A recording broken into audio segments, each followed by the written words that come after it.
Ces élus et salariés de la ville d'Harfleur se souviendront longtemps de ce voyage au Burkina Faso. Fin octobre, ils partent célébrer leur 20e anniversaire de jumelage avec la ville de Rollo, à une centaine de kilomètres au nord de la capitale. Ils se retrouvent alors témoins d'un moment historique dans la vie du pays, la chute du président Blaise Compaoré après 27 années de pouvoir. Il y avait tout de même un malaise. Donc ça a discuté pendant les 10 premiers jours lorsqu'on se retrouvait ensemble. Et on s'est vite aperçu que sur la route du retour, il y avait déjà des camions militaires, il y avait des barrages. Et quand on arrivait à la ville, entre Rollo, donc la ville qui nous hébergeait, et la capitale, là c'était des gens qui manifestaient, surtout des jeunes.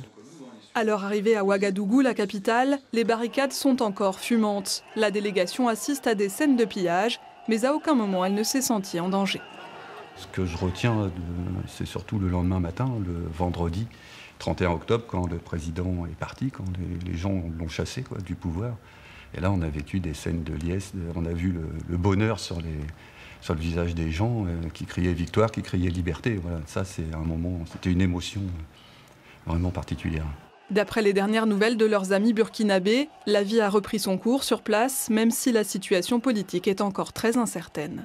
Je crois qu'une des forces aussi du Burkina Faso, et je pense que c'est ça qui va lui permettre de surmonter cette crise, c'est qu'il y a vraiment une société civile organisée, avec beaucoup d'associations. C'est aussi ce qui permet une cohésion, de donner une cohésion au pays. Je crois que moi je suis optimiste sur le devenir du Burkina.